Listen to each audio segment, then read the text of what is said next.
the more we humanize psychologists, I think that would also help to deal with the stigma.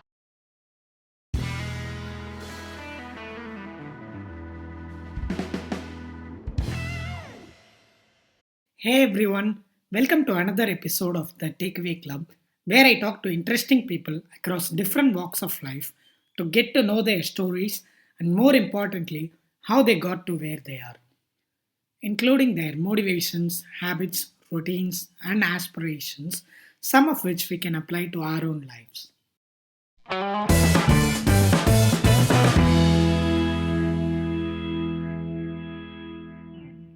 Hey everyone, in today's episode, I speak with Indumati, a psychologist who specializes in therapy, counseling, and consults for brands like Wipro, CureFit, among others.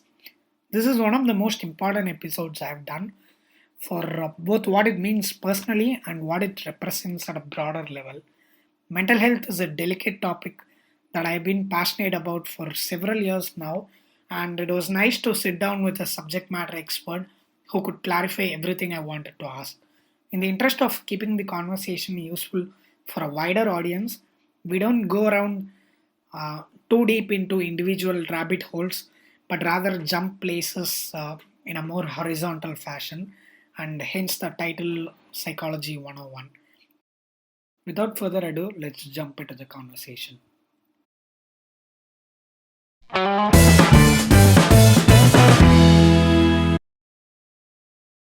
Hey Indu, Hey, Krishna. this is pretty exciting for two reasons. I've Uh-huh. always wanted to have a psychologist on the podcast. I am Oh, a big wow. fan of psychology, and as you might know, uh, Right. and which brings me to the second reason, right? So you actually live Hmm. next door, And what a right? coincidence, right? Being next door to each other, and you finding a psychologist for your podcast, and me finding a way to um, talk about the things that I like talking about, right? I think it's a great opportunity, and it's the pleasure is totally mine. I am so glad that you reached out for this podcast. Yeah. Before we get knee deep into discussing psychology and all the Mm-hmm. nuances around it, I thought a good place to start would be your story so far. Right? So uh, maybe you can bring up a little about your undergrad, your masters. Of course, you're working as a psychology consultant right now. Right? So maybe Right. Yeah. we can start off from there. So who's Indu and what's your story? Okay. So into a few years ago, I was not really into psychology. I just like how most people do, I just went with the flow. I did my undergrad in science in the sciences stream. So I do know quite a bit of computers and physics and all of those things. But once that was done, right? Once undergrad was finished, then then I think I put a little bit more thought into what I want to do for my masters. And that's when I realized that though the field was great, science is a great, physics it was great, but somehow I felt that it wasn't for me, and there was something else I wanted to do. Now, I would say I'm quite a curious person. So I didn't know much about psychology, honestly, and I didn't do barely the amount of research that you would have done right now, being completely new to the stream. But it was just I just saw what courses were available, and psychology stood out to me because I was just curious. How does the human mind work? And why are people the way we are? Why do we take the decisions that we take? So I was also interested when it comes to things like the environment, the society, and so many things, the decisions we take in our day-to-day life. All of these, they have something to do with the mind, to do with the brain, psychology. So I was just purely curious and nothing else when I began. And yeah, that was a few years ago. But as I began psychology, as I began my course, my master's in psychology, at that time we started exploring the other sides of psychology, and that's when I got more interested into counseling psychology. So counseling is basically just being with another person, and at that point you let go of the concept of you. So when I'm sitting in a room with a client of mine, I am not Indumati anymore. I'm just a therapist, right? I'm like a blank slate. I try to be uh, as much as a blank slate as possible to allow the other person to shine, to allow them to talk, and for me to be a listener over there. And I think that's in the hustle and bustle of our daily life, it's becoming rare that the connect that we have with people, that the joy of listening. So that's how that got me into counseling. And then I worked as a psychotherapist or a therapist for an year and a half. And right now I'm also working for a company called Silver Oak Health. I'm also working with Wipro as a wellness coach. Right. So that's my story. I hope that made sense. That's pretty interesting. And one of the things I'm curious is, like you mentioned, most people who get into psychology, they are in a pretty clear frame of mind, if I can put it that way, right from they probably in most cases, people I know, they end up taking something like sociology or humanities right in their high Hmm. school, and they uh, transition towards a bachelor's in psychology, and then they do the master's. But your Right. journey is a little different, right? It wasn't until after your undergrad you realized that psychology is where your trade lied, right? In a way. So, Hmm. how was the master's experience like? Did you find it any different from someone who came with a more nuanced background, with an undergrad in psychology? Was your experience any different? Did you find that transition maybe slightly overwhelming or anything of that sorts? Uh-huh. Okay, I'll begin this at a different point. This reminds me of my of we also take group sessions as a wellness coach. We have this concept called group sessions, all right. And then we have this group of people, and then I begin the session by saying that they basically like I talk about psychology topics to these crowds, and I also expect them to interact. So I tell them I want you guys also to talk just as much as I do. And then they're like, wait, psychology, it's a new topic. I don't know anything about these things that you're talking, cognitive restructuring, or I might call it self-care, or some just very fancy psychological words, right? And we might think that these are all new things, or psychology is something that only an expert would know. But I also understand in these group sessions that these people who claim that they don't know anything, they in fact end up talking more than I do because they just have so much of experience that they come up with, and just so much knowledge, right? So as a psychologist, you just put words to things, you just try to understand a few things better.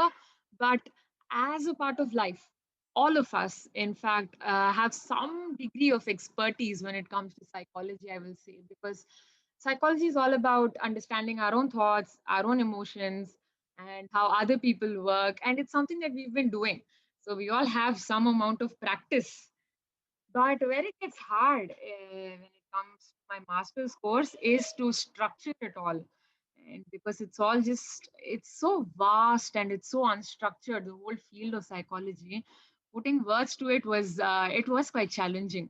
And fortunately for me, I wasn't the only one in my class who came from a different background. There were quite a few other people also who came from a different background. And it was nice to learn things with a completely new perspective, and I'm glad to have had that kind of support system there. My friends were great. My lecturers were also very, very supportive during my masters. And yeah, it was hard. There were a lot of sleepless nights and lots of assignments and reading this, reading that, a lot of research. But I think that's a part of most courses, maybe a little bit more for psychology. And it's well worth the struggle.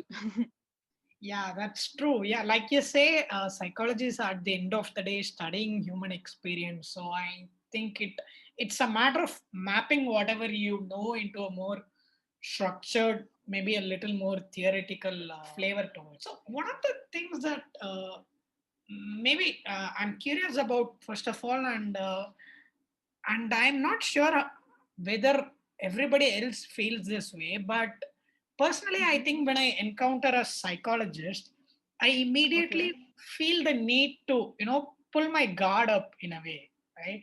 So I'm, Uh-huh. I wouldn't say worried, but I'm very cautious about the words coming out of What my you say? mouth. Very. It's like being in the spotlight, right? You're very. Right. You don't want to give any sense of what kind of person you are in a not with a normal person. It's completely different, right? They're not out there trying to figure out you as a person, or they're not into what you are thinking about or your interests, but I relate to that. I relate a lot to what you're saying because I also if I meet a psychologist who's somewhat more experienced than me, and some of them have this habit of making you very conscious of. They'll remark. They'll say that, hey, you look a little uncomfortable. You look a little angry. They just read your emotions. So it is daunting, even to me. I'm a psychologist, and when I meet more experienced ones, it's a little jittery even for me. But there is maybe a speck of truth to that, but I also find those fears a little unfounded when I think of myself as a psychologist, right, rather than the other person as a psychologist. But I'll tell you what I think. So, at least for me, when I am in session, I am a psychologist. But when I'm out of the session, it's too hard to be a psychologist 24/7. So, I'm not trying to analyze people's every move or every word that they say because it's just hard. I don't think it's possible to be that analytical always. And I also think there's a misconception that a lot of people have that psychologists read minds, or that we will know what another person is thinking, we will know their darkest, deepest secrets. It's not like that. I mean, we're very, very human, very, very boring that way. If you basically, we know things only if people talk to us, right? that's a little So comforting. yeah, yeah. Please take all the comfort from that. I can't possibly know what you are thinking or what your mindset is unless I spend a lot of time with you, a lot of effort in trying to understand you.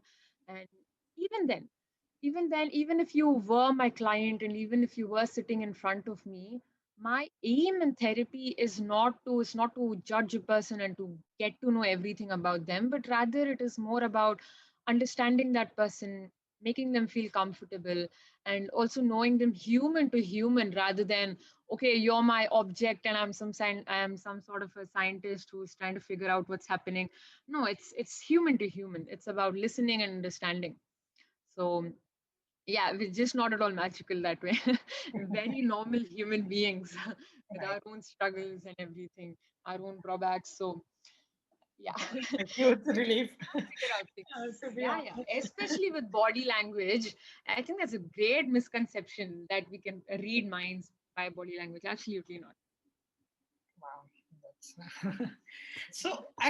Going back to one of the things that you had brought up earlier, right? Getting into a session with a very open mind, with a clean slate, per se. Mhm. So, Right. how do you manage that? Right. At the end of the day, we all have our own judgments, our own biases. Let's just say I'm walking on the road and I see someone with say super fancy attire. My first instinct is to judge them. Right. It's a very involuntary thing. It's not like uh, there is no malintent to it or anything, and I'm gonna forget it like in the next 5 minutes or so. But it's very hard to avoid that first instinct, right? So how do you manage that when you have to talk with people and hearing their worst fears and their dark secrets and everything, but still keep an open mind and still not judge them? Okay, I think that's a great question. And I think that's also a very valid fear that most psychologists have, and fear that they should be having also. Um, how do you keep a clean slate? How do you not judge? How do you not judge your clients, right? So, one thing that I have noticed when I've been working with clients is that it's really, really hard to judge a person when you know them in the depth that a psychologist will know, right? So my clients are literally putting down their guard, and they're talking out to me. They're telling their experiences, their feelings, their emotions. And at the end of the day, we're all human beings. So somewhere I can, we all get that, right? And why it's so easy for us to judge somebody is when we don't know them in that depth. Right. So, like you mentioned, you see somebody on the road wearing very ostentatious clothing, or somebody you just met and maybe they made a very snarky remark, and it's easy to judge them. I think even maybe even I would judge them then. But in therapy room, when you're hearing somebody out that much, it's very hard to judge, because most things that people do, there is some sort of a reason behind that, and maybe some way it makes sense to them in their own mind, right? And it's hard to judge. But there might be times when our biases do pop in, and in those kind of times we have our own methods. We're trained for these things, right, as psychologists. So all those years of training, and even after that, we have supervision. So supervision means, let's say I'm working with a client and I'm stuck somewhere, I feel like it's not moving forward. Then I go to a senior therapist, who has more experience than I have, and I talk out with them. I say, this is my I have been dealing with this case, I have been dealing with this client in this way. And then they give their insights, and they find out if I am having any biases. They say, why do you think of it this way? Why don't you approach it this way? So that helps to remove some of the biases. And we also have peer supervision. So that's like you're sitting with a group of other therapists, right? And each one of us talk about the people that we've seen. And um, and even that helps clear some biases, get fresher perspectives. So that's one thing. And often, with experience also, even I find myself with time, this is increasing, but you have a parallel line of thought inside your mind, which is always asking, why am I saying this right now? So let's say a client says something to me and I have to reply. So a part of my mind is asking, why am I saying this? Is it coming from Indu, the therapist, or is it coming from Indu, the person? Right? Have to find that thing out. There's a lot of self-awareness and asking help from other therapists. And also we ask our clients also for feedback, right? Often we ask them, how are you feeling in therapy? And so we openly address that. And if there are any biases, the first thing that we do is acknowledge, okay, maybe I am having this bias, and maybe that is stopping me from working. And if a bias really continues for a very long time, right, then what we do is, then we can even refer the client outside. There are times when it's okay for therapists to say, I don't think I am giving the best at this client to this client. The client deserves better. Then in worst case scenarios, therapists are suggested to refer clients out, saying, hey, see a different therapist, maybe it will work out better. So we require to operate with honesty. That's where it makes me curious. So when that is the case, who is psychology for? Who can become a psychologist? And do you have to be this really calm person, someone who even from your young days you're known as the cool head in a group, or what would you say are like the most fundamental qualities to be a psychologist? Let's skip the usual ones like being Okay. empathetic and being kind and having high integrity. So, other than Mhm. that, do you think it's something that uh, you can read about and become? You can get these newer perspectives as you grow up, or is it like this is what psychology is for people like these? Psychology is not for someone who's Mhm. overly chatty or extroverty. Psychology is not for someone who makes crude jokes without realizing that they are doing so. Okay, interesting. So when you say model person, right? It sounds hard, because if therapists have to become therapists only once they are a model person, then nobody would be. I think it would take a person 100 years or 200 years to be that ideal person. And I think the beauty of therapy is also that it is one flawed human being also looking at another flawed human being, and somehow the experiences of each other's flaws, it just matches. I think it resonates. um so I think definitely therapists have their own flaws, and I'm sure there are all types of therapists, and each one, let us say that I am a chatty therapist, right? And let's say my friend is not a chatty therapist, and maybe one client walks in and he is a chatty person and he wants a therapist who is chatty, who will be able to understand him better. Or let's say a client is a chatty person and he says, I want my therapist to be opposite of that. So there are different types of therapists, and somehow there is a third X factor, you can call it, in therapy, and that is called engagement with the client. So you just have a connect with some people. Maybe even you've seen it in your day to day life, right? You just have a connect. So there is that X factor, and I think that X factor demands the therapist a very different people. So I have seen that different therapists have entirely different approaches. So let's say the same client is coming with the same kind of issues and talking the same way. Different therapists might take it in different ways from there, right? And each one of their personal traits, it becomes the personal traits or the quirks, it becomes a strength in a way in therapy. So I wouldn't say that these type of people, no, you should not enter therapy. I don't think I don't think that would be fair, and I don't think that's a possible kind of a thing to say. But there are a few basic traits, like which you have mentioned very rightly, things like empathy. And so basically we have this person called Carl Rogers. Okay, he talks about this thing called person centered therapy, something which I really like, and it's something that I follow. So he believes that everybody has a potential to grow, everybody has a potential to be better, as long as you provide them an environment where they can be better, right? So what is that environment? That environment is a place where they are not being judged, a place where they are given a basic level of respect no matter what. So we call that unconditional positive regard. So no matter what, the basic modicum of respect is there, and the therapist provides them an environment where they understand how the other person is feeling. So these are three conditions for a person to grow. So I would say therapists need to build these three things. First is empathy. That means understanding another person's feelings, right? Understanding their experiences, almost suspending yourself and really understanding it through the other person's shoes. So that's one thing that it's a must. That kind of empathy is a must. And you shouldn't judge the person in front of you. And you should also be genuine.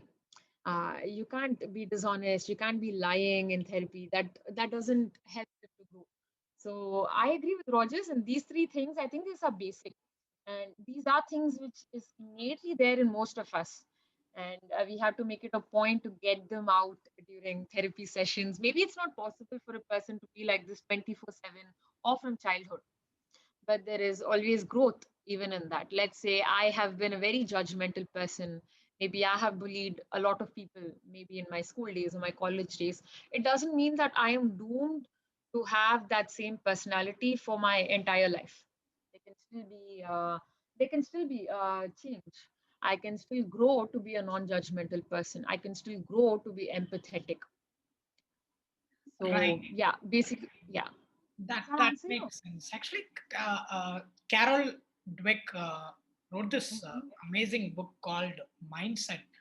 Right. So Yeah. she talks about basically these fixed mindset and growth mindset. Right, right. I A lot of what you say, it's really morale boosting for people out there who feel that psychology is not for them based on where they are at present, right? So as long Mhm. as you have the growth mindset and you put in the deliberate effort required to get in shape where you can comfortably help other person. What does professional growth look like to you, for a Okay. psychologist? So how professional growth looks like to me. Yeah, I agree with most of the things you said. At least in my field, it's not concrete, as in I attain this position, I attain this role, and I begin earning this much. It's not really not something as concrete as that. It's much more abstract, it's much more vague. um, and it's not like a peak, right? Like, let us say I'm a sports person, maybe I'm a runner, and I think once I run at this speed, that's my personal record, I'll feel happy after that. We really don't have, we can't quantify the things that we do very easily. um, but I think of it more like, instead of a peak, we have milestones. um, for me, professional growth just means updating myself with whatever is happening currently. There's just so many new theories, so many new forms of therapies which keep coming in our field. So being updated with all of that, attending workshops, interacting with other therapists, learning what's new in the field, and constantly just updating, reading, and also in therapy, right? This is even less quantifiable than the previous thing. So what justice am I giving to my client, thinking about that. um, I, ex- uh, Working more on experience, so meeting newer clients, seeing more new people, and I think that is professional growth. And also just that satisfaction. um, yeah, I'm looking at more satisfaction, touching more people's lives. I think that would be growth as a professional growth. Right. And somewhere, especially in the field of psychology, professional growth and personal growth go hand in hand, because this is a field where you are sitting there, you're still the person, right?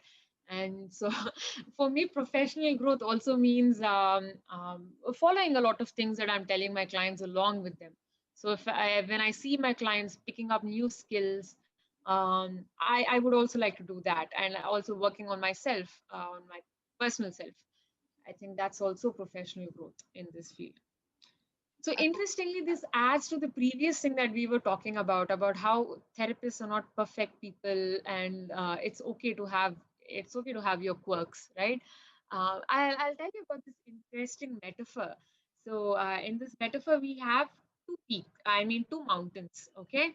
And then the client is on one mountain, and then the therapist is on one mountain. Both are different people, both are on their journeys. Nobody has reached their peak. We're both climbing.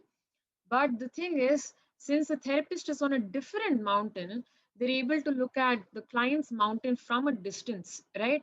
And this person, the therapist, can now see maybe an avalanche is coming, or maybe there is an obstacle in the person's way, which they can't see because maybe their eyesight doesn't help them look up, right?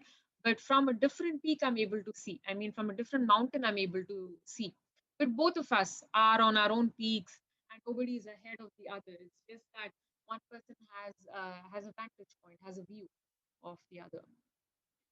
Wow, that's actually a very beautiful description of how you do things, right? Like you say, everybody has our own mountains to climb, and at the and in the meantime, we all have things that we do, right, on our way to the perceived so-called top of the mountain, and your journey just happens to be that of ensuring that the people that you are climbing alongside, right, they don't fall off the cliff, or their journey is safe and comfortable, right? So that's pretty nice way to put perspectives on how Right. psychologists operate.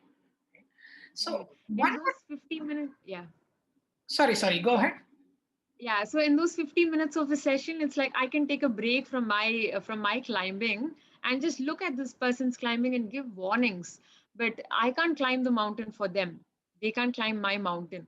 So it's not of problem solving entirely, because sometimes that happens. So people come in, they say, I'm having anger issues. I'll give you this 15 minutes of time and you just solve this for me. So it's not even of solving the issues for other people, but it's more like warning, giving insights, telling, I can see this. What do you think about that? And but still, the person who's climbing the mountain, they're still the expert. They're still the expert of their own mountain. So somewhere we have to respect that too.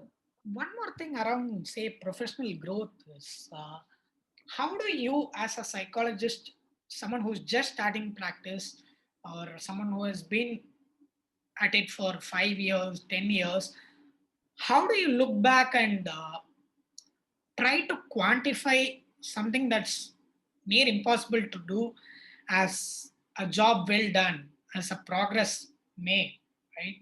So if I have to take a parallel with say my experience as hosting podcast, for example, Right. if I go back and look at my episode 1 Mhm. uh, and compare it with the one that I'm doing now, there are very easily identifiable indicators as to how I have improved as a podcast host, right? Right. And that goes for every field, whether it is writing or dancing. How do you measure something where you're, in a field where you study the mind? How do you know that you're growing as a person, or rather, I should say, as a professional? Yeah, that's a difficult question there, Krishna. It's hard. It's so difficult to quantify, to check have you become better at it. But somewhere I think when you look back at old notes, okay, that maybe an year ago or 6 months ago, I met this client, I spoke this way to them, and then sometimes I look back at it and think, wait, there were things I could do better. Now I know a different modality. Now I know a different approach, and Indumati in 2020 would have applied this, which Indumati in 2019 didn't do. Right. So sometimes we can do that, and it's something that even I have been pondering about. And recently I've been speaking to I've been going to therapy myself, and a similar thing I was raising with her. I was like, wait, how do I improve? How do I know where I'm headed? And then even she was saying things like, read books, but this time write your notes down somewhere, and go through them at a later point. I have this nasty habit of making notes but never reading them. So just some really small tips and tricks she gave me, like go back through your notes so that you'll know where um, so that you'll know what you have seen, what you have not seen, so that you know somewhere that I have read this, I have attended this workshop, and you will identify these things. Have you ever done one of these, looking back at notes and realizing that maybe I could have taken a different approach? Obviously, it's really stupid to beat yourself up over it, right? But how do you basically deal with the situation where uh, every year you continue practicing psychology as a profession, Right. you cannot help but feel like, oh, maybe I could have helped this client in a much better way than I did. How do you not let that get into your head, if it's ever a problem? Oh, it's a huge problem. It's a problem for me. It's a problem for many other therapists too, especially for amateurs, especially for people who are just beginning out in this field, right?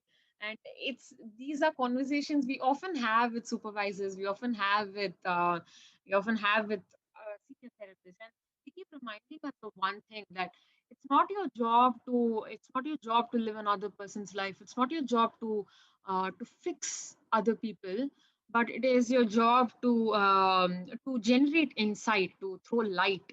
So when we remind us of that thing, it's very helpful. So I think of it, I like to use metaphors. So I think of it more like, let's say, at the client, they want a path, right? They're searching for something and they want to look somewhere. Maybe I'll help them switch on the light, but it's still them who have to do the walking. I try to remind myself of these things.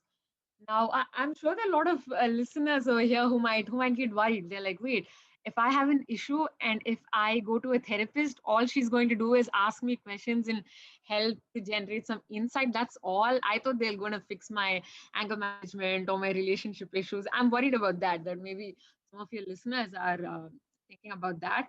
But I would also like to clarify this thing, because when therapists have that pressure on us to fix a person's issues, or to solve them, or take responsibility for another person's life, we do a worse job.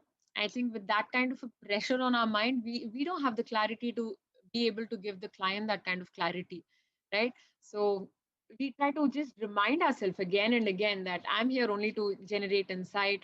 And uh, that's why we also ask clients for feedback. So regularly, let's say once in 3 sessions, once in 4 sessions, I ask my clients, wait, what is working out for you, and have you seen any progress? What are you liking about therapy? So we are in touch with them. We ask them these kind of things, right? And if they tell that it's a good job, it's a good job. If they say that something's going back, that's when back to supervision, back to asking them what could have been better. But we have to accept that, like you said, with the growth mindset, right? So here and there, if some things aren't perfect, that's just life. You just try to be better the next time. You just try to be better the next time. Wow, so many things that I want to pick up from what you just mentioned. I'll start with this one maybe. What is it like as a young psychologist, especially when most of the people that you deal with are much older, right? Or let's say on an average, at least say over 5 or 10 years. So, what is the first few years practicing like when you have to deal with people who are much older? So, do you find that difficult uh, because that people tend to not perceive people younger than them to be as experienced as them and things like that? Okay, great question. So I asked a similar question to my therapist, okay, at work, and she said this. She's like, "You're not a person over there to talk about your life's experiences with your client. You are a professional. You're giving your professional opinion." So she told me that, let's say, you go to a dentist, or you go to a doctor, or you go to somebody else. Chances are they could be younger than you, but you still trust them for the training that they've had, for yeah, for the expertise in that field. So somewhere I remind myself of that, because it gives me jitters that literally my first client, okay, I had just finished college. My first client was this, I think she could have been my mother's age, and she had issues with her daughter who was my age, and very highly accomplished professionally. Everything was is just very daunting, if you ask me, quite challenging. And one thing that I realized was that fear that maybe I am not experienced enough for this person. Maybe they require somebody with more experience. That came from me rather than the client. It That was my own insecurity that I was projecting onto her, and that's a pattern that I have seen because I have dealt with a lot of older clients, and a lot of them, they are so open minded. When they are booking a session with a 20 something therapist, they know that they have that open mind that maybe they might discover something new by going on this therapy journey, right? They have that open mind, and mostly, if they didn't have that open mind, they wouldn't even book that session in the first place. So somehow they trust that expertise, they trust the books, they trust the training, and um, but that's one side, the books, the training, and the techniques and everything that we use. On the other hand, remember I was talking about Carl Rogers, and the three conditions: Hmm. empathy, unconditional positive regard, and genuineness, right? These three things, I can employ that with an older client, I can employ that with a younger client. Those are basic, and that is what a client needs at the end of the day, no matter their age, right? And sometimes there is also a benefit to being young. um, like there is definitely a benefit with being old, but with being young there is also a curiosity that we have, and somewhere I know that these people just have more strengths and many more experiences, so that's good for me, right? As I just have to I'm on a mountain there. I'm not competing with them to be better than them. So it's all about, I just have to ask them questions in such a way that it brings out the skills that they already have.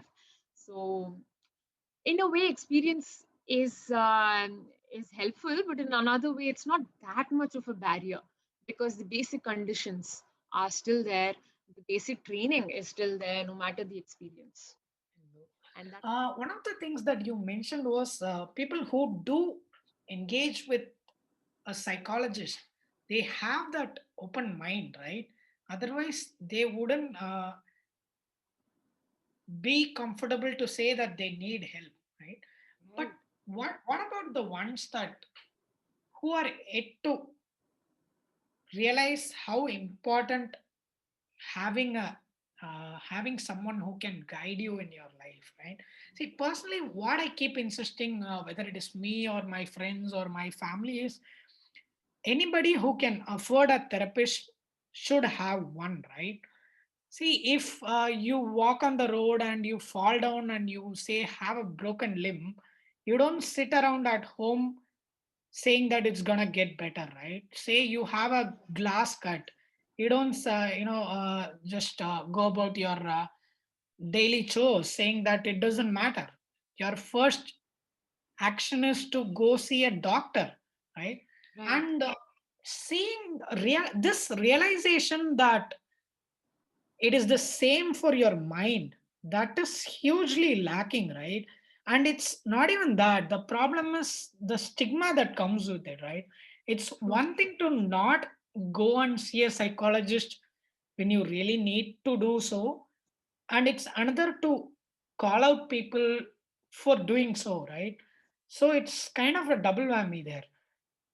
How do you see this panning out in in a conservative country like India, where people still have so many social stigma around whether it's psychology or sex or whatnot.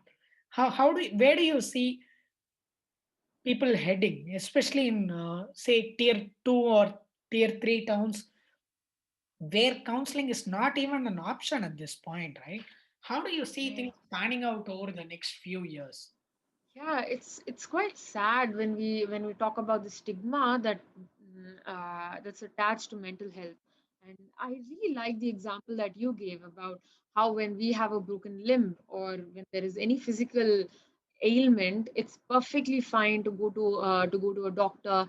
But somehow when we are suffering with some kind of a mental illness or with any kind of an issue on the more psychology related things, we think that it's somehow shameful to go to a therapist or to go to a psychiatrist. But luckily for us, times are changing, and more and more I see clients who are perfectly open to that, and I see general people also.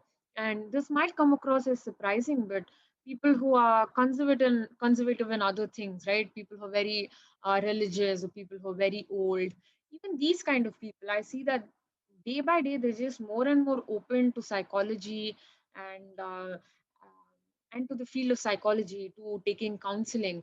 So it looks very promising to me, at least the future, because even TV shows, movies, these are also a part of the culture, right? And these are also helping to uh, normalize asking seeking help for mental health.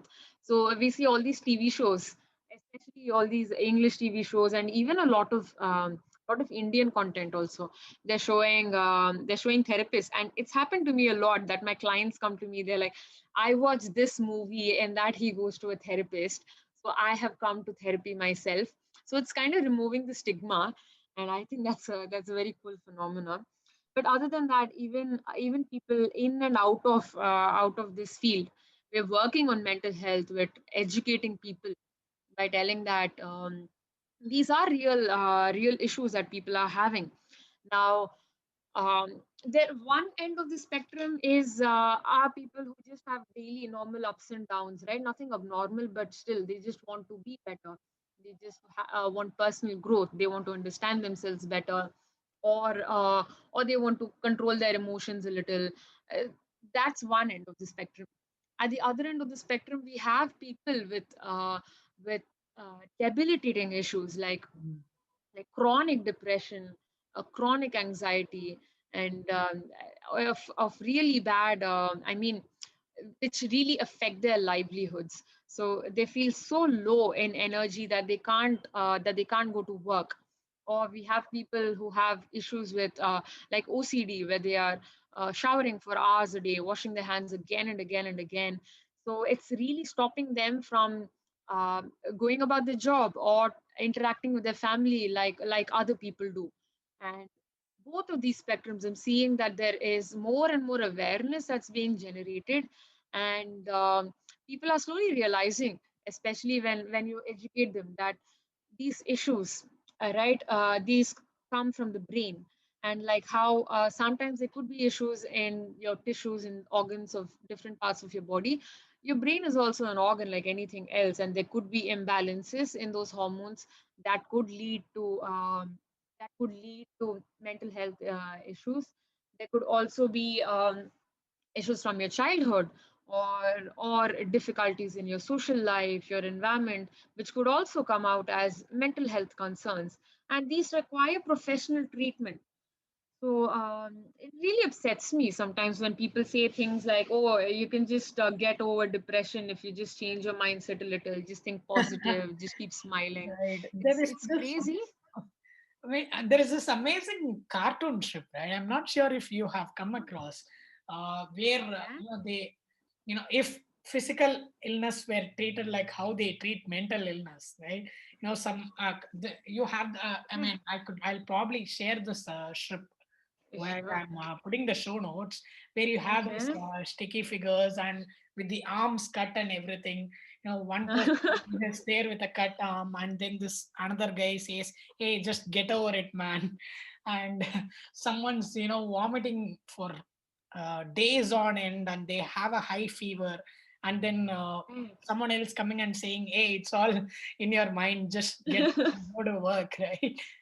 So that's basically, I mean, how ridiculous does it sound when you say that for Exactly. physical ailment? Even even All India Bhakti, those people, they had a very similar topic also. If Huh? the same thing, if physical ailments were treated like mental ailments, I think that's also a very funny video Right. I'll, that I'll I think I'll see puts if the I can point find across. that and add that on as well. And I think you put it really well. It's these two ends of spectrum, right? We see more and more people being open for this extreme end of the spectrum, to actually go and seek help, right? People with depression and OCD. And while we are speaking about OCD, it's not, I mean, if you're not comfortable with, folding your bed sheet into this perfect symmetry, that doesn't make you someone OCD, with right? OCD. And so I just wanted to add that bit here, since we touched on Yeah. that. But it's about normalizing for the smaller things, right? Something like social anxieties. It's not really an end of the world kind of thing, where if you don't speak to a therapist right away, you're gonna put people in harm. But these subtleties, right, where you have maybe something like a seasonal depression. I'm talking about the very mild cases. That's where I see that the stigma is still not broken down, right? So people are at this point open to, okay, if you have depression, okay, I see people on TV shows with depression going to a therapist, but they cannot fathom people who don't have all these so-called extremities to still go to therapy, right? So that normalization is what I really really like to see. Yeah. Right. And unfortunately, though, even the other end of the spectrum, people with symptoms of schizophrenia, and we find them going to temples and dargahs for those kind of things. We are also seeing that both ends of the spectrum, we still need a lot more work, and we just need, at least in India, we need a lot more psychologists. We need a lot more psychiatrists. We just need lots of we just don't have the manpower yet in our country, so that there is reach in like you were saying, tier 2, tier 3, or rural villages. So we often talk about farmer suicides, but the topic just ends at, I think, at a very political level, but nobody's talking about why suicide is a common, it's associated with mental illness, right? but nobody talks about having psychiatrists in villages, or encouraging people to take up these professions also. I think we also need to build a conversation around that when we're also talking about stigma, so to take up these fields. Yeah, absolutely. And I don't mean to sound very pessimistic, Right. but the fact is, with the way where world is headed, with the way where how technology companies basically decide what you're going to do, what you're going to think, bringing about this unnatural, unhealthy behavioral changes to you as a person, right? I'm not sure if you got a chance to see this film called The Social Dilemma. This is exactly what they tackle about, right? How all these platforms like Facebook, Twitter, and whatnot, they have led people to be so much more polarized than they ever were, right? In the history of human beings, never have you ever found people who fight over little things like how they do now, right? You have all these online battles, these keyboard warriors and everything. And like you say, there is now a need for people to take that help from someone who's professionally trained to do so more than ever, right? So I really hope that I'm not sure how quickly we can get there, or whether it's through TV shows like Netflix, or maybe I actually feel on this topic that the onus is on the government to educate people about mental health, like how they do about smoking right now in films, right? So they have to take that responsibility of going about and creating this positive propaganda to psychology, right? So let's just hope we get there. Right, yeah, I The hope so faster. too. And Krishna, right now we're having this podcast and we're talking about this. I think uh, even you are helping in a way to get the message across, to talk more about. The more we talk about these things, it just become normal. Um, when you just say something again and again and again, it becomes normal. So Right. yeah, it reminds me of that quote people associate with Hitler. He says that when you say a big lie, you say it again and again, it becomes the truth. So this is not a Ah, lie, this is the truth. But when we say it again and again and again, it just becomes normalized. yeah. So Thank you, Indu, for taking your time to do this. It has been an absolutely thought-provoking session, to be honest. Right? It's one thing to, like you said, it's one thing to see a psychologist in a movie, or read about them in textbooks, but seeing you come here and actually throw some light on the other side of the field, uh, so as to speak, has been very insightful for me personally. yeah, glad to hear that, Krishna. It's been a pleasure talking to you too.